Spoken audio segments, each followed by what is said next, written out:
Welcome to Time Travel Flashbacks. This is where the clock turns back, and the memories come rushing in. Fear didn't start in movie theaters.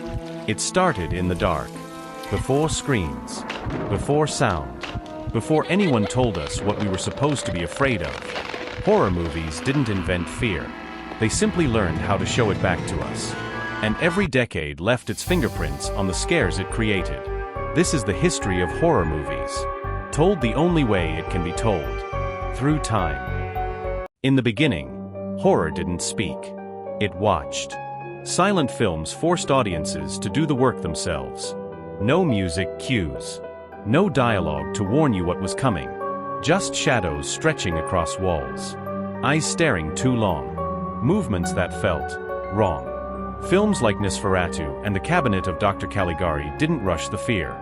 They let it settle. You weren't startled. You were unsettled. And once it got in your head, it stayed there. Then horror found its face. Classic monsters stepped into the spotlight, not as mindless beasts, but tragic figures. Dracula, Frankenstein. These creatures weren't just villains. They were warnings. Fear of science moving too fast. Fear of outsiders. Fear of what happens when we play God. During hard times, monsters reflected a world already struggling to survive. They didn't chase you. They reminded you what could happen if things went too far. After the war, fear changed shape. The enemy wasn't Gothic castles anymore.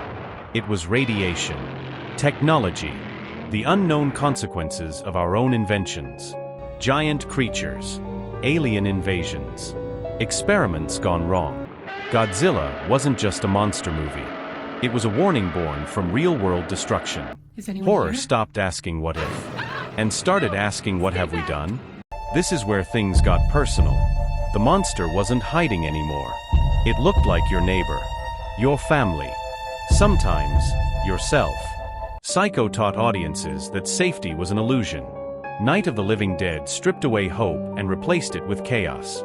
The Exorcist challenged faith itself. Horror stopped knocking. It walked straight into the living room.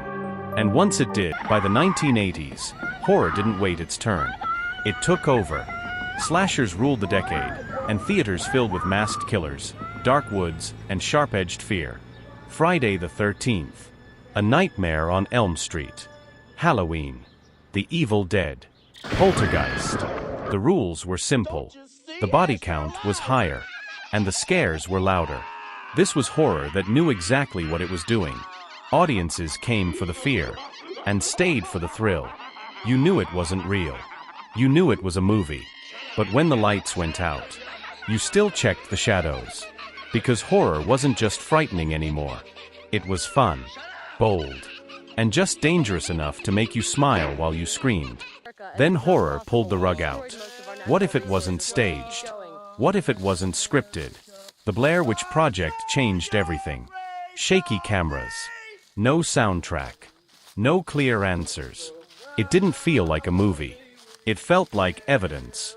At the same time, films like Scream reminded audiences that we knew the rules, and horror knew we knew. Fear became self-aware, and that made it sharper. Modern horror didn't get louder. It got closer. Paranormal Activity proved you didn't need much to be scared. A hallway, a door, a moment too quiet. And films like Get Out showed that the real terror often isn't supernatural at all. It's social, psychological, uncomfortably familiar.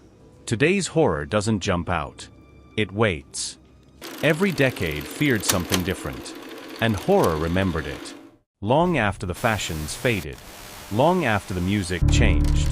Long after we told ourselves we were past it. Horror movies are time capsules of fear. Proof that what scares us says everything about who we are. And that fear? It never really leaves.